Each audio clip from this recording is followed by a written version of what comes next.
Beliefs about language learning. A closer look. 1. Fluency without lessons is possible.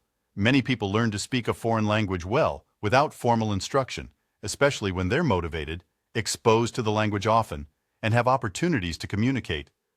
Supportive environments help them improve naturally, showing that classroom learning isn't always necessary. 2.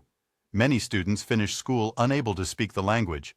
Despite years of study, many students can't hold a conversation. That's often because lessons focus too much on grammar, written texts, and scripted audio, not real interaction. Factors like boring classes, lack of speaking practice, and large groups make things worse. Formal instruction alone isn't enough. 3. Learners keep making the same mistakes.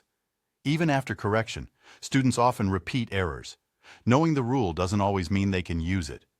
Still, error correction is important when it helps learners understand their mistakes and learn from them, encouraging a growth mindset rather than fear of failure. 4. If students learn the rules of grammar, they are quickly able to use them. Not necessarily. Grammar is an internalized and abstract system, and simply teaching rules doesn't guarantee use. According to Pieneman's teachability hypothesis, learners can only internalize rules when they're developmentally ready. Teachers cannot force a stage to appear early, and it's hard to know exactly when a learner is ready for which structure. 5. You must use the language freely to learn to speak it, even if you make a lot of errors. Yes, active use and experimentation are key to language development. Learners test hypotheses about language in real-time communication, even if they make mistakes.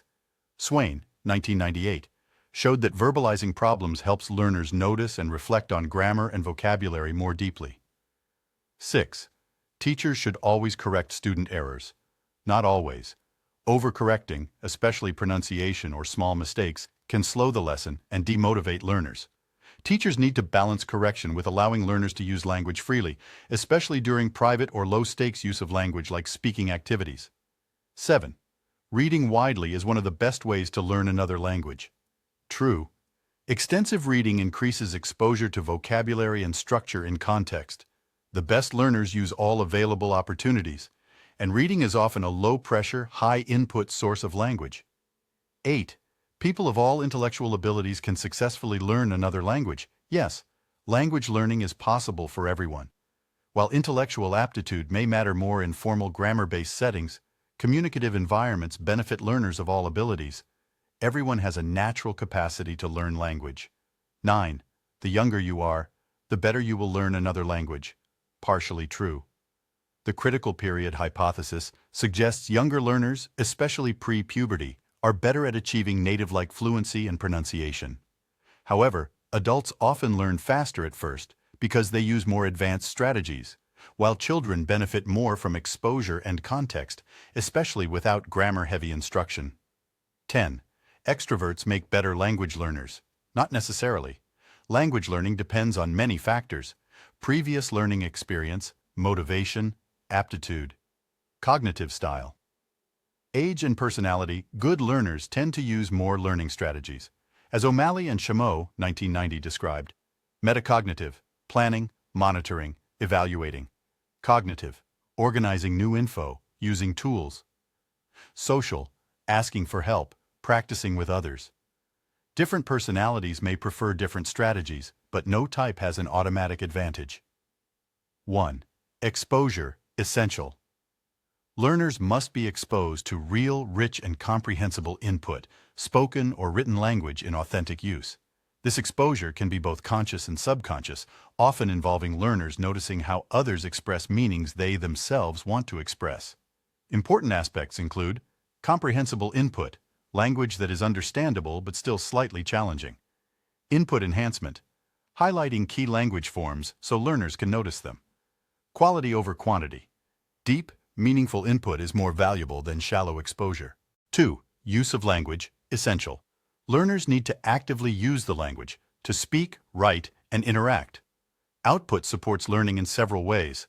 Swain's output hypothesis, 1985.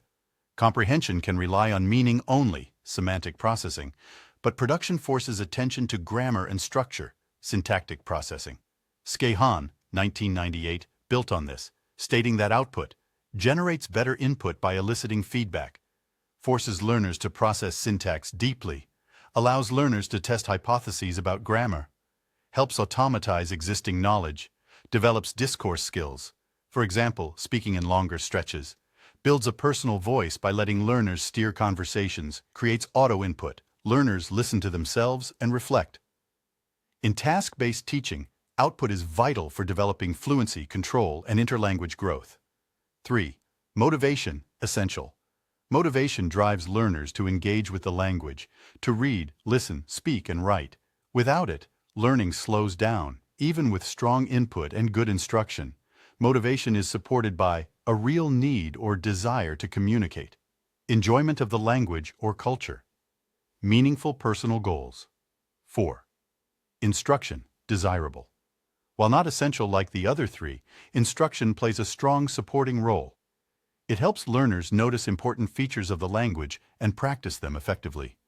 Benefits of instruction include clarifying difficult structures, guiding attention to form, providing correction and feedback, structuring learning, and helping learners progress systematically.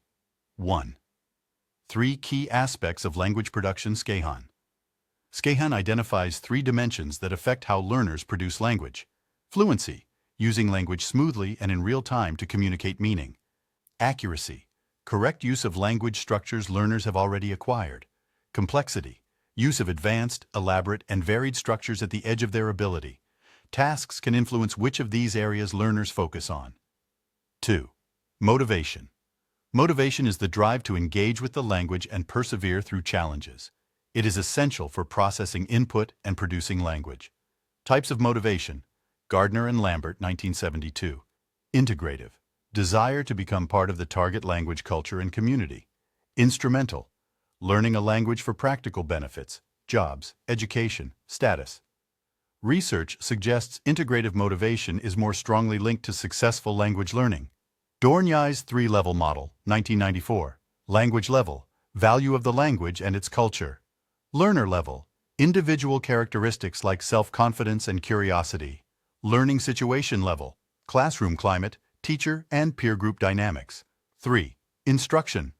Instruction is helpful, but not enough on its own. It cannot alter the natural order of language development but can help learners notice key features of language. Offer chances to practice grammar and vocabulary. Encourage learners to form hypotheses about language use. 4. Classrooms as learning environments. Traditional classrooms often limit learner interaction due to teacher control over topic choice, turn-taking feedback and evaluation.